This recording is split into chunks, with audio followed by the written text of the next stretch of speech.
أحيانا عندما ندخل عالمها ونقترب منها تكون النتائج مميتة.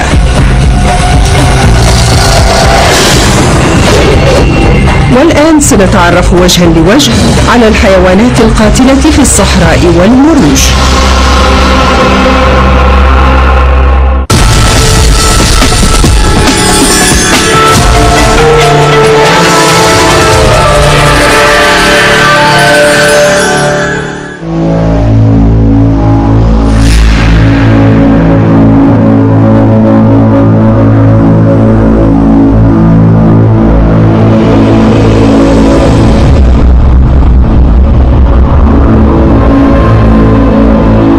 من رمال الصحارى اللاسعة إلى السهول الخصبة في وسط الأراضي الأمريكية، تغطي الصحارى والمروج ما يقارب نصف أراضي اليابسة، وأكثر من مليار شخص يسمونها الوطن. لكن أقصاهم فقط من يستطيعون النجاة في الصحراء، ومنهم أفتك الحيوانات في العالم.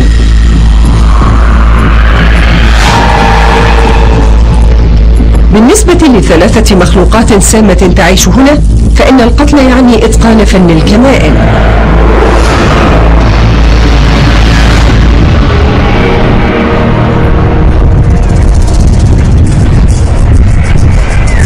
في جنوب غرب الولايات المتحدة يفتن المسافر بجمال الصحراء الباهر، لكن هذا الجمال يخفي بين طياته مفترسا خطيرا.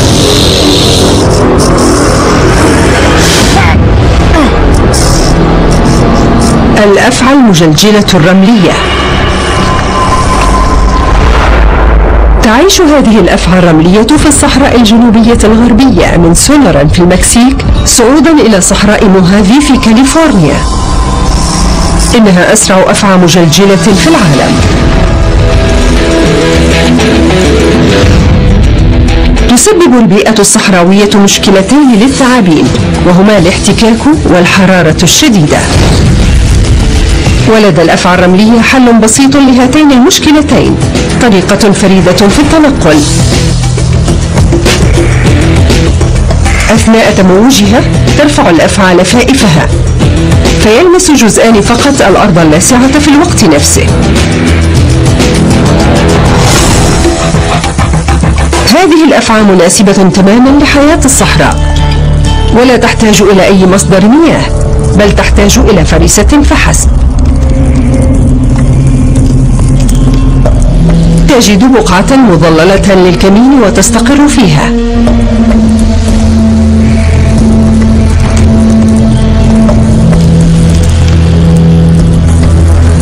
ذيل الأفعى المجلجلة صامت، وألوانها الصحراوية الباهتة تسمح لها بالاندماج في البيئة الصحراوية الجافة. يجذب موقع الكمين فأرا مطمئنا، وتكتشف الأعضاء الجوفية المميزة للأفعى التغيرات في درجة الحرارة حتى نسبة 3 في 1000 أثناء توجهها نحو الجسد الدافئ لفريستها. للأفعى الرملية فرصة واحدة لتهاجم فريستها قبل كشف تمويهها.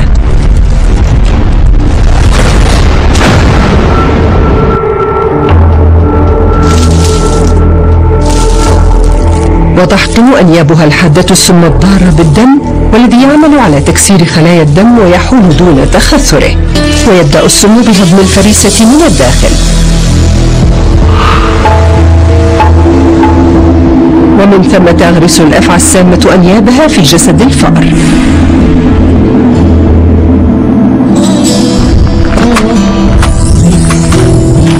تتجنب الأفعى الرملية البشر كلما أمكن، وتستخدم ذيلها لتحذير الدخلاء. تتكون طبقات جديدة على الذيل المجلجل للأفعى عندما تبدلها كل مرة، وعند هزها تدق هذه الطبقات بعضها البعض لتصدر الصوت المجلجل المميز. فإذا فشل هذا التنبيه أو كان الاضطراب مفاجئا جدا، ستقوم الأفعى الرملية باللدغ.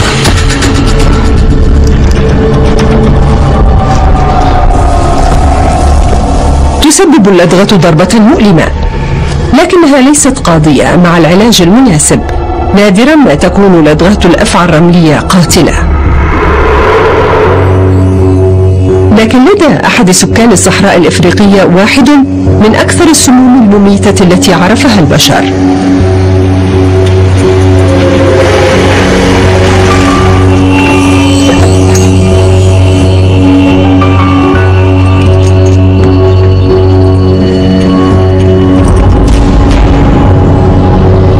يعتبر عنكبوت الرمل ذو الأعين الستة واحدا من أكثر العناكب سمية في العالم.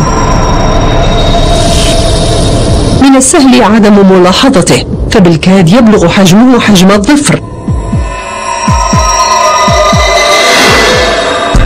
لكن هذه الميزة قد تكون أكبر أسلحته. لا يطارد هذا العنكبوت فريسة أو يغزل نسيجا له، بل يستخدم الصحراء نفسها كغطاء له.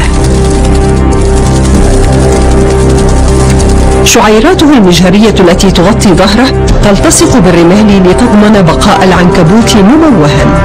هذا العنكبوت ذو البنية المصممة للاحتمال يصمد لفترة طويلة جدا، فهو يستطيع البقاء حيا لعام كامل من دون تناوله لوجبة واحدة ومن دون قطرة مياه. عنكبوت الرمل ذو الأعين الستة هو أحفورة حية، فقد وجد قبل انقسام إفريقيا وأمريكا الجنوبية منذ 100 مليون سنة ماضية. نشأت بعض الأجناس في أمريكا الجنوبية، لكن أفتكها استقرت في ناميبيا وفي خليج جنوب إفريقيا الشمالي. وعلى الأغلب لدى عنكبوت الرمل ذي الأعين الستة أكثر السموم فتكا في العالم. للبشر قد يكون هذا السم كارثيا. تبدأ الأعراض تدريجيا. أولا ألم في مكان العضة، ومن ثم تظهر الآفة أثناء موت النسيج. وبينما ينتشر السم عبر مجرى الدم تتكسر الأوعية الدموية وتسبب فشل الأعضاء. وليس هناك مضاد لهذا السم. قد تؤدي العضة إلى بتر الأطراف أو الموت. ولحسن الحظ يتجنب هذا العنكبوت البشر، وليس هناك سوى حالة وفاة واحدة من البشر ومؤكدة رسميا سببتها عضة عنكبوت الرمل. لكن صحراء جنوب إفريقيا هي موطن لأفعى سامة لن تتردد أبدا في مهاجمة الإنسان.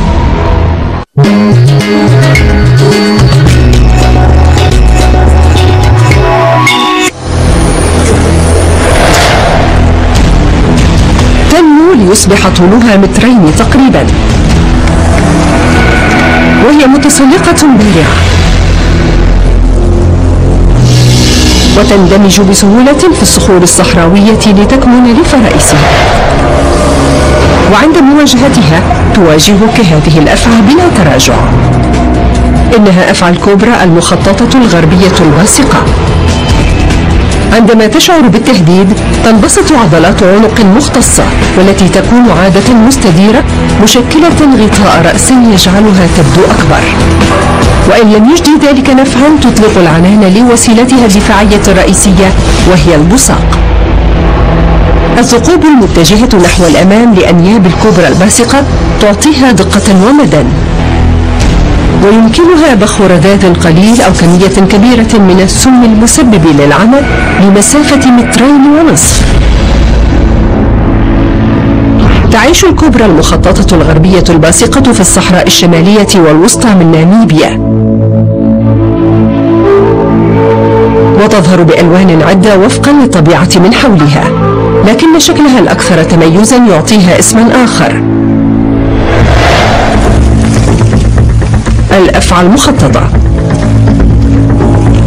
خلال عملية الصيد تخرج الأفعى المخططة لسانها المتشعب وتحركه بسرعة إلى الخارج ليلتقط جزيئات الرائحة، وينقلها إلى عضو استقبال خاص في فمها يسمى عضو جاكوبسون، ويعلم هذا العضو الدماغ عن اقتراب الفريسة.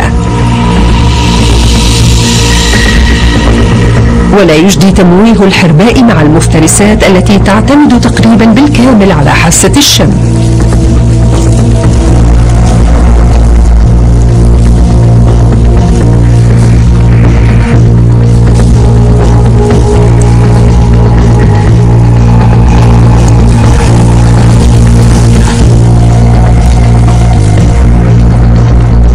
يحاول الحرباء الفرار على الأقدام ويصبح لونها أصفر مع التوتر.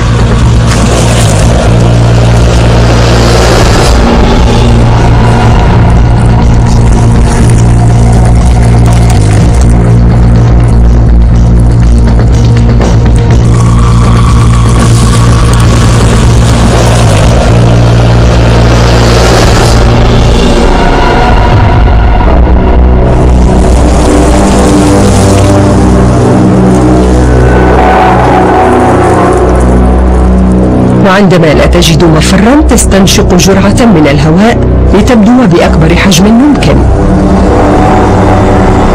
لكن بلا فائدة.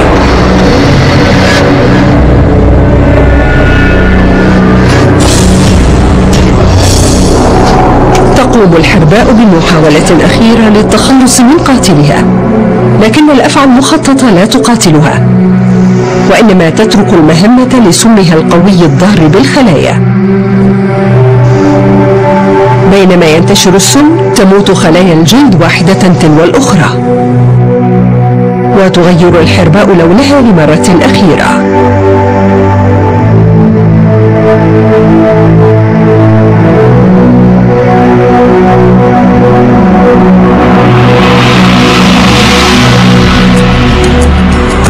ومع حلول الليل في الصحراء تنخفض درجات الحرارة تحت مستوى راحة الحيوانات ذوات الدم البارد، وهي درجة 22. تبحث الأفعى المخططة عن مأوى لها عبر النوافذ والأبواب المفتوحة، كما تبحث عن الدفء تحت الأجهزة أو في الأسرة. تحدث أغلب لدغات الأفعى المخططة في المنازل، وقد تؤدي إلى بتر الأعضاء أو الوفاة.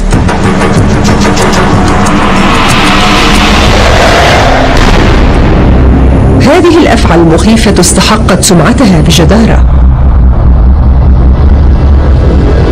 بالسرعة والتسلل والسم القاتل تقتل هذه المجموعة القاطنة في الصحراء باستخدام تكتيكات كمين بارعة.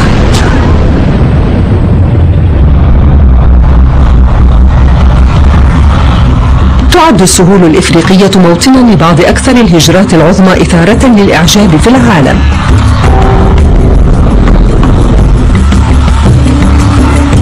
يرتحل أكثر من 1,000,000 حيوان عاشب في هذه المساحات الواسعة سنويا.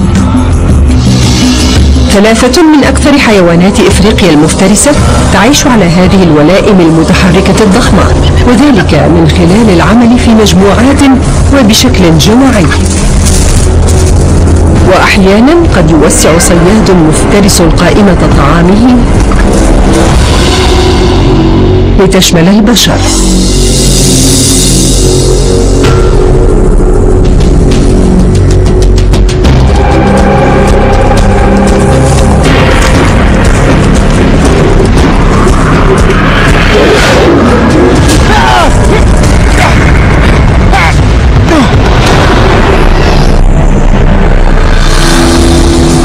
الأسد الإفريقي.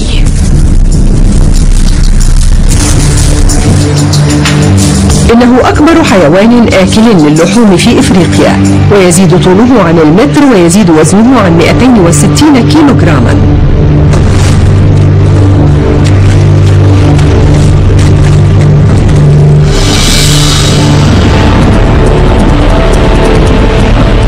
أرجل هذا القط الطويلة وعموده الفقري المتين تمكنه من القيام باندفاعات قوية لمسافات قصيرة، لكن هذا الجسم الضخم ينهك بسرعة، وتفشل أغلب عمليات صيده المنفردة. لذا أسود كثيرة تتدبر أمورها مع بعض المساعدة. زمرة في حالة صيد. يضل أحد الجواميس عن القطيع. تتمركز لبؤتان لتشكيل هجوم، وتأخذ اللبؤة القائدة مركز الوسط متسللة نحو حيوان عاشر.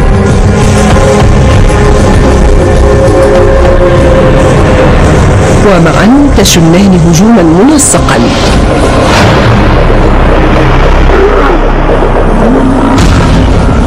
تغرس مخالبها الحادة في الفريسة وتسحبها لتفادي الكسر. ويغرس الذكر الضخم أنيابه لعمق يزيد عن 7 سنتيمترات من أجل العضة القاتلة. لا يمكنه كسر رقبة الجاموس السميكة، لذا يخنق فريسته بالضغط على قصبتها الهوائية، قاطعا بذلك إمداد الدماغ بالأكسجين. تنتشر الأسود في جميع أنحاء إفريقيا، من جنوب إفريقيا إلى الصومال، وتمتد غربا إلى السنغال. تعيش وتنجو المخلوقات القوية في الصحراء القاسية، والتي تصل درجة حرارة الرمال فيها لأكثر من 70 درجة. إنها صيادة انتهازية، وأحيانا تصطاد البشر عند توفر الظروف المناسبة. تقتل الأسود أكثر من 100 شخص سنويا، لكن البشر قتلوا مئات الألوف من الأسود خلال القرن الماضي.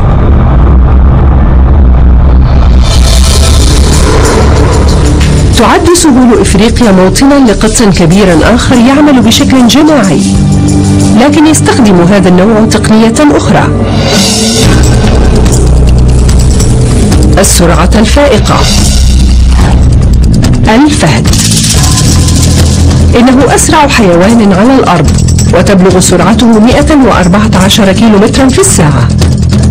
أرجل الفهد الطويلة والنحيلة وعموده الفقري اللين والطويل تسمح له بالانقضاض على أكثر الفرائس خفة وسرعة في الحركة في السافانا.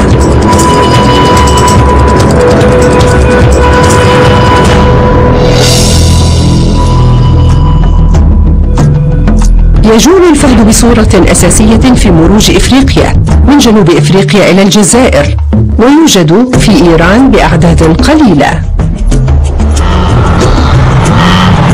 يصطاد في الصباح الباكر وفترة ما بعد الظهر ليستفيد من ضوء النهار. يفضل الفهد المناطق التي تتيح رؤية جيدة من الأعلى، حيث يمسح الريف بحثا عن فريسة. البقعتان السوداوتان واللتان تشبهان الدموع والموجودتان أسفل عينيه تساعدانه على التقليل من وهج أشعة الشمس. يظل غزال التومسون الصغير عن قطيعه.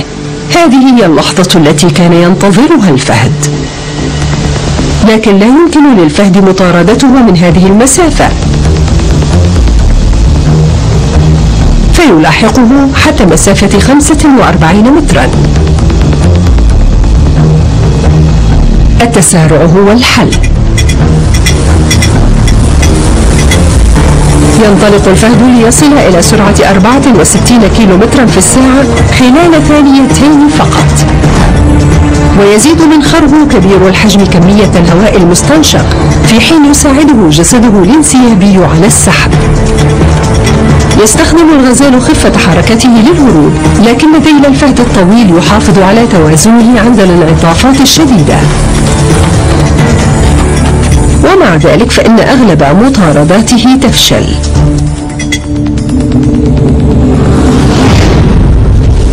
العمل الجماعي يساعد على زيادة نسب النجاح، وغالبا ما تشكل ذكور الفهد تحالفات للصيد معا.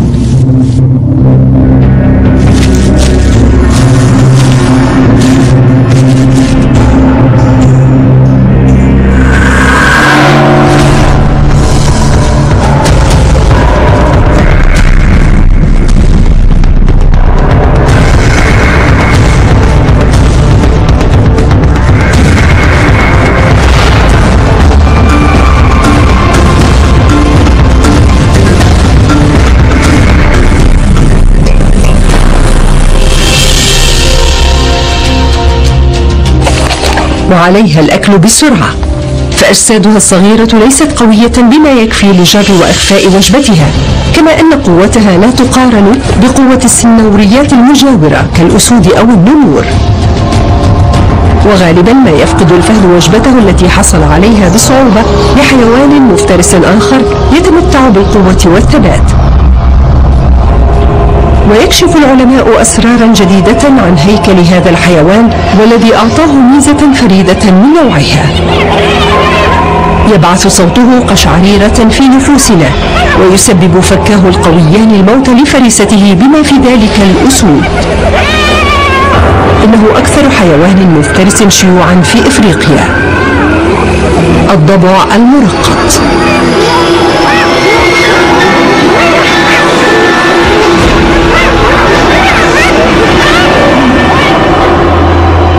يجوب السهول الإفريقية من السنغال إلى الصومال وصولا إلى جنوب إفريقيا.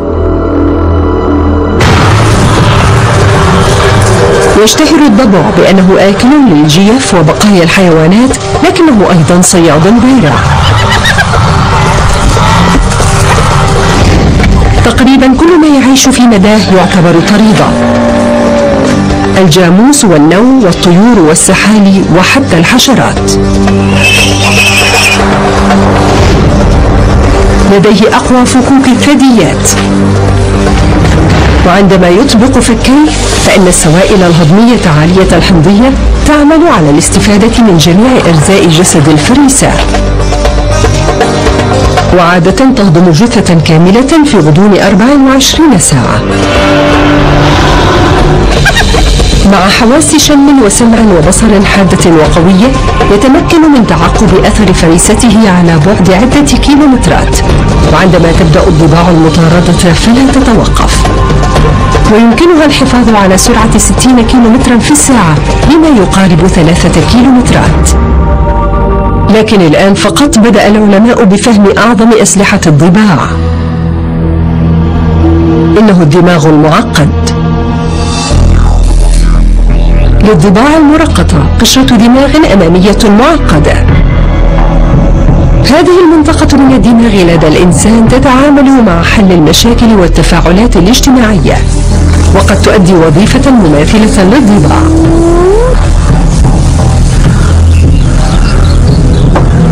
تعيش الضباع المرقطة في جماعات قد يصل عدد أفراد إحداها إلى 80 عضوا. الإناث هي أكبر حجما وأكثر عدوانية من الذكور. تقود الأنثى الزعيمة كل جماعة مع تسلسل هرمي صارم. أي ضبع ينسى مكانه يتعرض لخطر فقدانه الذيل أو الأذن.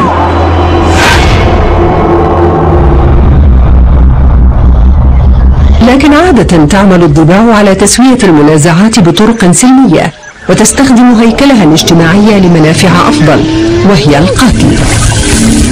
كما أنها تعمل معا لتخويف أعدائها وسرقة الفرائس من الحيوانات المفترسة الأخرى.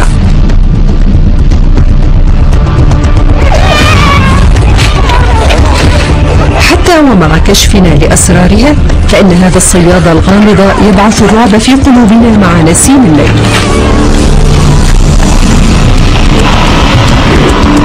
هؤلاء الصيادون الثلاثة يثير كل منهم الإعجاب بمفرده، لكن عند عملها في مجموعات فلا يمكن ردعها.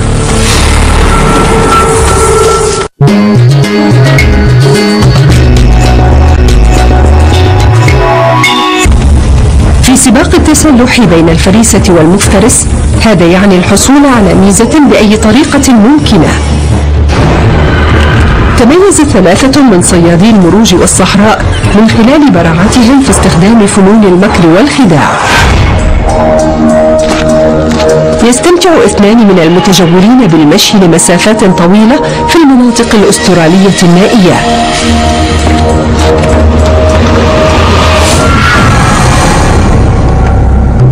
تعد أستراليا موطنا لأكثر 10 أفاعي فتكا في العالم،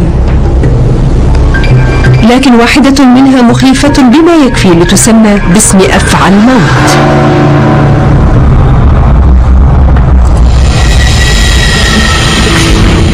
تعيش أفعى الموت الصحراوية في مناطق أستراليا الجافة من أستراليا الغربية إلى كوينزلاند. الصيد هو لعبة الانتظار بالنسبة لأفعى الموت الصحراوية، وقد يستمر الانتظار لعدة أيام.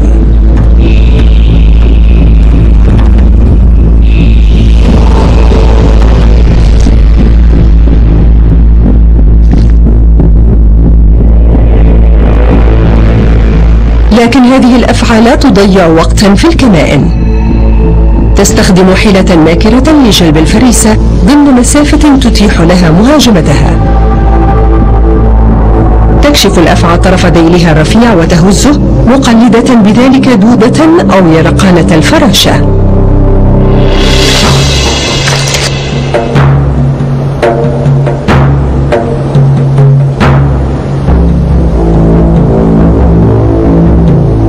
عندما تقترب سحلية تطلق أفعى الموت أسرع لدغة في أستراليا بأقل من 10 ثانية.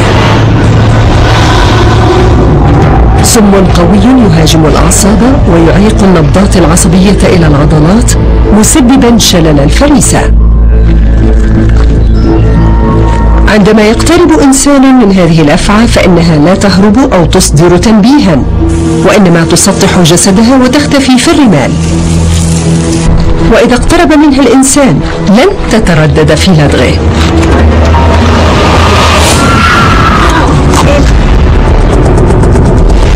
يأخذ مزيج السم العصبي في العمل مباشرة، فيصبح التحدث صعبا ويتبعه بسرعة الغثيان والدوار. ومن دون مضاد الزعاف يحدث الشلل خلال ال6 ساعات القادمة، وتنهار الرئتان وتموت الضحية اختناقا. لحسن الحظ فإن مضاد الزعاف للدغة أفعى الموت متوفر، والوفيات الناجمة عنها نادرة.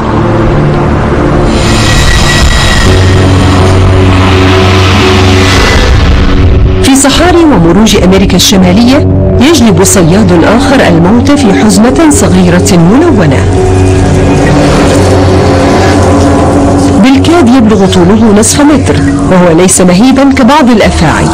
الخطوط السوداء والصفراء والحمراء المتبادلة تجعل عدم تمييزه عن أفعى الملك غير المؤذي أمرا سهلا، لكن فعالية سمه أكثر ب3 مرات من فعالية سم الأفعى الغربية ناسية الظهر.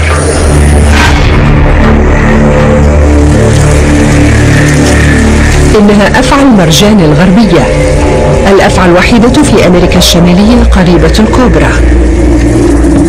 تتخذ أفعى المرجان الغربية من صحراء سونورا في أمريكا الشمالية موطنا لها من المكسيك إلى أريزونا ونيو مكسيكو.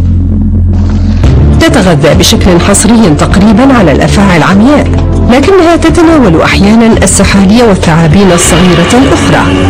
وتعوض الأفعى المرجان عن صغر حجمها بطريقتين: الخداع والسم الفتاك.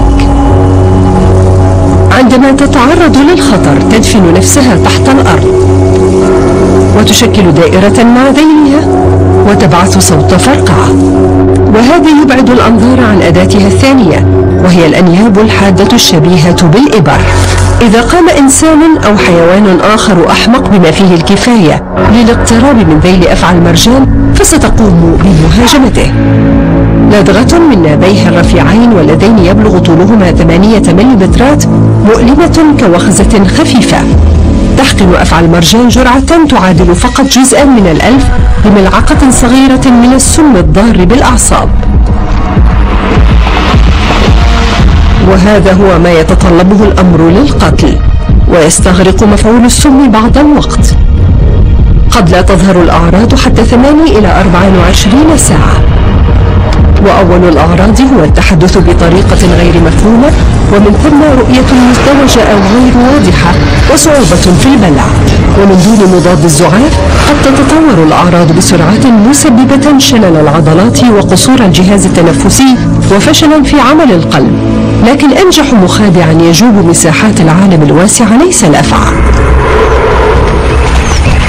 إنه الكلب الصياد الإفريقي الذي يستخدم الارتباك والمحاكاة لقتل ما يصل إلى 90% من فرائسه المستهدفة.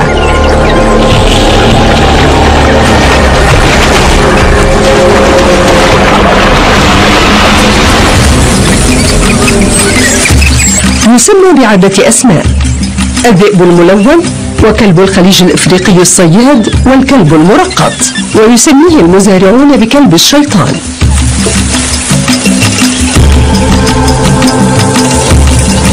لكن هذا الكلب هو ليس بذئب أو بكلب وحشي، إنه فصيلة بحد ذاتها الكلب البري الإفريقي. كان يجوب منطقة جنوب الصحراء الكبرى في إفريقيا ذات مرة بأعداد تبلغ مئات الآلاف، وقد انخفض عددها بسبب صراعها مع البشر إلى نحو 5000، مما جعله أكثر حيوان مفترس مهدد بالانقراض في إفريقيا. يجتمع القطيع عند الفجر للصيد.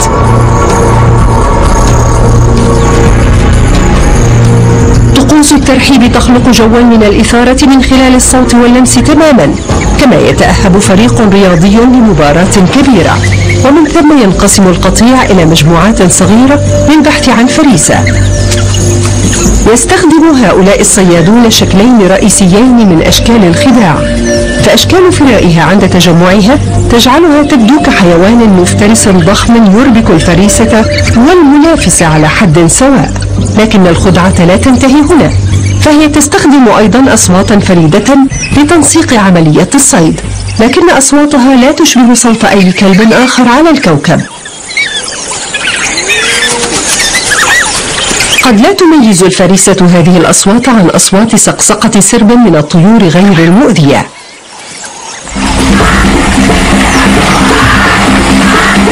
أرجل الكلاب البرية الطويلة وجسدها النحيل تعطيها السرعة والقدرة على التحمل، ويمكن أن تستمر بمطاردة فريستها بسرعة 56 كيلومترا في الساعة لمسافة تزيد على 5 كيلومترات.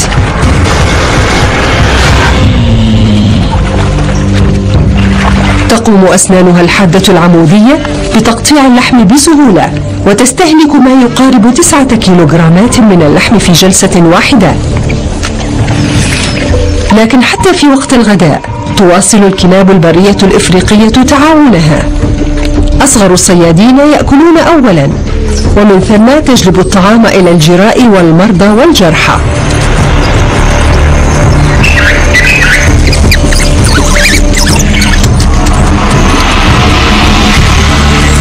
بمجموعة فريدة تتألف من التعاون والخداع والمهارة، يمكن القول إن الكلب البري الإفريقي هو أنجح الحيوانات المفترسة على الأرض. هؤلاء الصيادون الثلاثة يستخدمون أساليب التمويه والتضليل لخداع العين والأذن، والتأثير قاتل.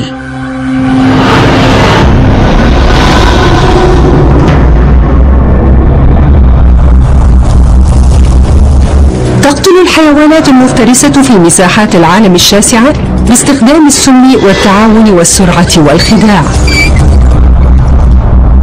لكن من المدهش أن أكبر خطر على الإنسان يأتي من آكلي الأعشاب.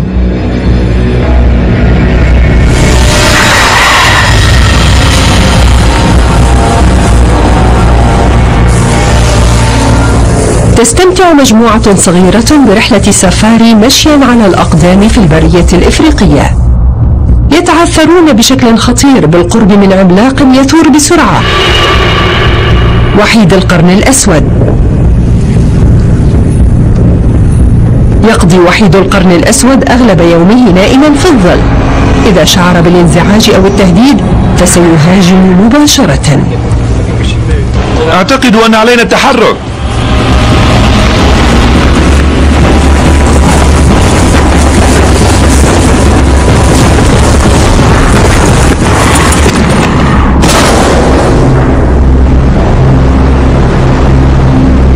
يعيش وحيد القرن حياة منعزلة، ويرغب بالاحتفاظ بها على هذا النحو. لقد نجا على مدى 12 مليون سنة، وذلك بفضل مجموعة من الحواس الحادة وأسلحة دفاعية. حاستا السمع والشم الحادتان تعطيانه إنذارا مسبقا عندما تقترب منه الحيوانات المفترسة، ودرع يغطي جسده الضخم.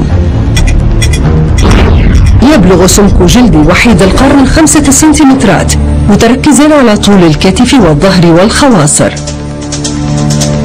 النسيج الغشائي ثلاثي الأبعاد، والذي يعمل كسترة كفلار الواقية من الرصاص، يجعل جلد وحيد القرن غير قابل للثقب، كما أن لديه عضلات كثيرة تحت الذرع ليحرك جسده الضخم. يمكن لوحيد القرن الركض بسرعة 40 كيلومترا في الساعة، ويمكنه القيام بانعطافات شديدة أثناء ركضه بأقصى سرعة. أما بالنسبة للهجوم فهنا يأتي دور القرن والذي يبلغ طوله المتر. ذكور وحيد القرن تتمسك بشدة بمناطق سيطرتها وتقاتل بعضها البعض حتى الموت أكثر من أي حيوان ثديي آخر في مملكة الحيوانات. في السابق جاب وحيد القرن الأسود أغلب منطقة إفريقيا جنوب الصحراء الكبرى بتعداد يفوق 1,000,000. في أقل من قرن خفض البشر هذا العدد إلى 2500، واليوم زادت الجهود الحديثة للحفاظ عليها أعدادها إلى ما يزيد عن 4000. تحذر حيوانات وحيد القرن المتبقية من البشر مما يجعل هجماتها لهم نادرة. لكن في أمريكا الشمالية حيوان عاشب فتاك وغالبا يهاجم البشر، ويعلن هذا الوحش الضخم عن وصوله بحوافره المدوية. إنه يزن طنا، طول قامته متران، ولديه مزاج سيء.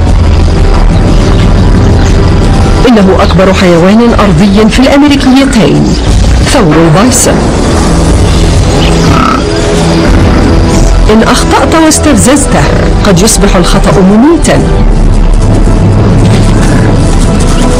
في السابق جابت الساحل الشمالي لألاسكا إلى خليج المكسيك بتعداد يفوق 60 مليون، لكن المذابح الجماعية وتوسع البشر كادت أن تبيدها بالكامل. يزور الآن السياح هذا المعلم الأمريكي في المتنزهات المحمية في كندا والولايات المتحدة. يعيش ثور البايسون الأمريكي في قطعان كبيرة ويتنقل بصورة مستمرة ويرعى عبر السهول الواسعة. عند مشاهدة البايسون يرعى يكون من السهل عدم تمييز هذا العاشب عن العملاق المطيع، لكنه حيوان لا يمكن التنبؤ بتصرفاته وخطره، وعندما يتم اختراق منطقة راحته يقوم بالهجوم.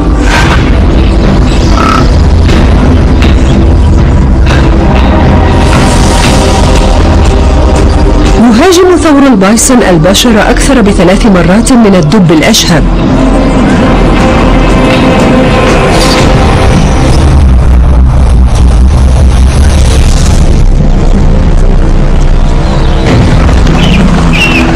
أقوى أسلحته هي الحوافر الحادة والجمجمة الضخمة.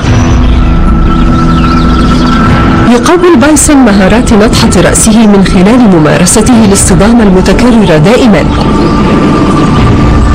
رأس يزن 200 كيلوغرام وسرعة تبلغ 60 كيلومترا في الساعة هما مزيج قاتل، وهو يحتاج إلى كل سلاح لديه لصد أقوى مفترسي أمريكا الشمالية الذئاب الرمادية.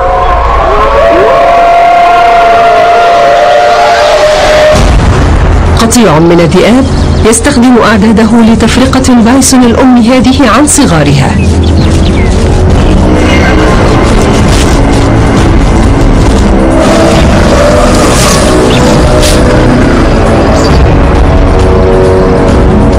أرجل البايسون الخلفية قوية بما يكفي لتوجيه ضربة تحطم رأس الذئب.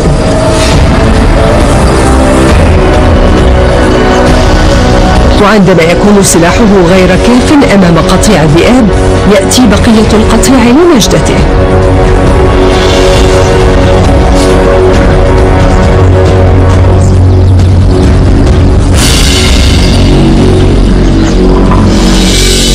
يعيش 2 من الحيوانات العاشبة في المروج والصحاري بفضل القوة والحجم الكبيرين. أي مفترس يشتبك مع العاشبين هذين يعرض حياته للخطر. حيوانات حجم ضخم وأسلحة مميتة وقدرة تحمل ولياقة مدهشة. يبدو تقريبا وكأن الأرض تتحرك. لقد كان يسيطر بشكل كامل طوال الوقت. كل ما رأيته كانت أنياب وخرطوم. إنه يواجه غضب فيل إفريقي.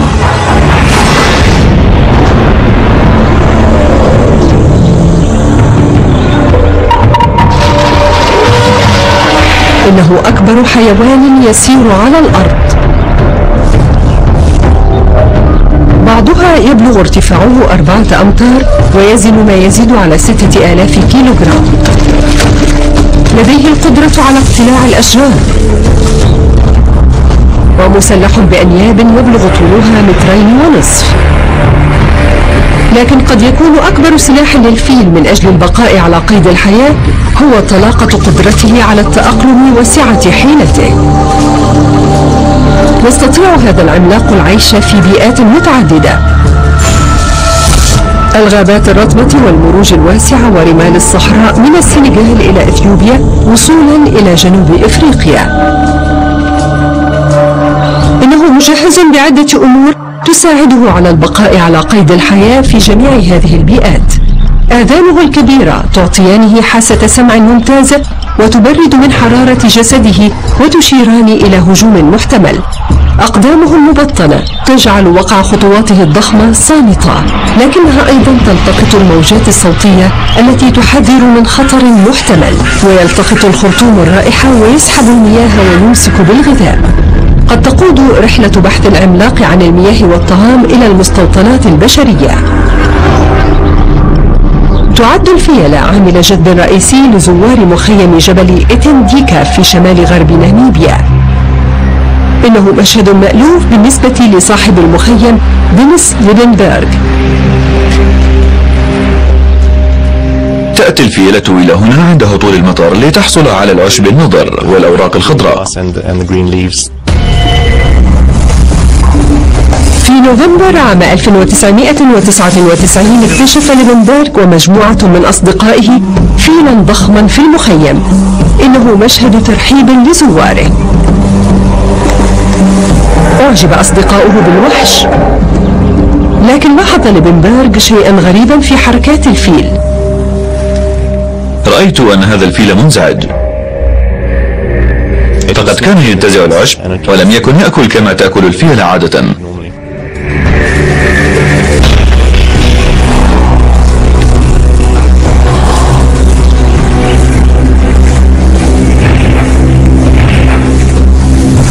أشار دينيس إلى المجموعة بالابتعاد.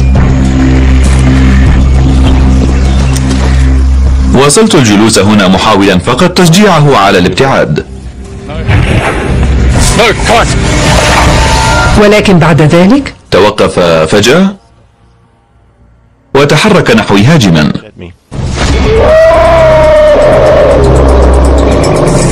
بدأ ليبنبرغ بالركض، وانتبه لريتا جونز وهي إحدى عماله.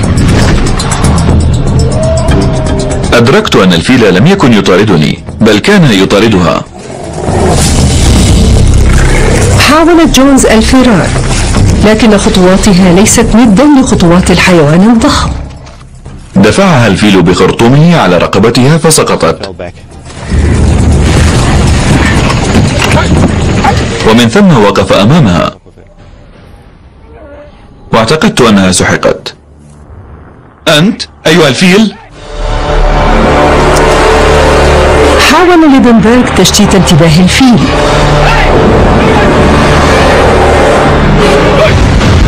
فأصبح هدفه التالي، لكنه لن يستطيع أن يسبق الفيل. الأمر بالنسبة إليه مجرد ركلة خفيفة، ولم تكن بالشيء المهم بالنسبة إليه، لكن الذراع اليسرى تحطمت. رأيت هذه الأرجل تستمر بالتحرك، هي والأنياب والفم. ألقى الفيل بصاحب المخيم على الأرض على بعد سنتيمترات من سحقه بالكامل.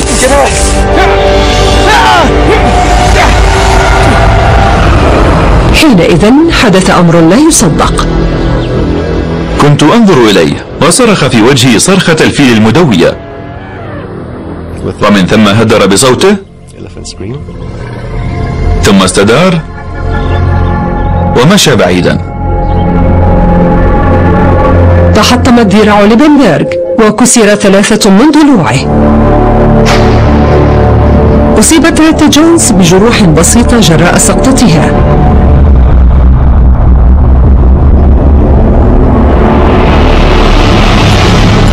عندما يبني البشر في بيئة الفيلة فكلاهما سيدفعان أقصى ثمن.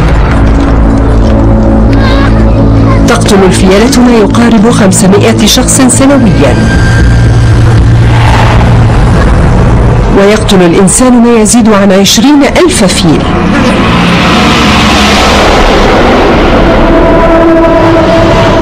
اليوم لا يزال الفيل الذي هاجم دينيس ليبنبرغ يزور مخيم إتنديكا، وأصبح لدى ليبنبرغ تقديرا جديدا للحيوان الضخم.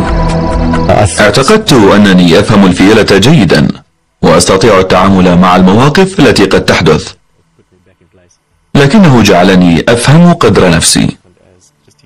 رأيت وكأن هذا الفيل يعلمنا درسا.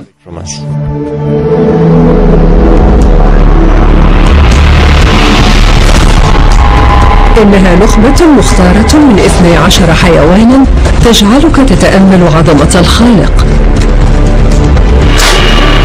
تنوع كبير من مهارات البقاء والدفاع. إنها أفتك حيوانات الصحراء والمروج.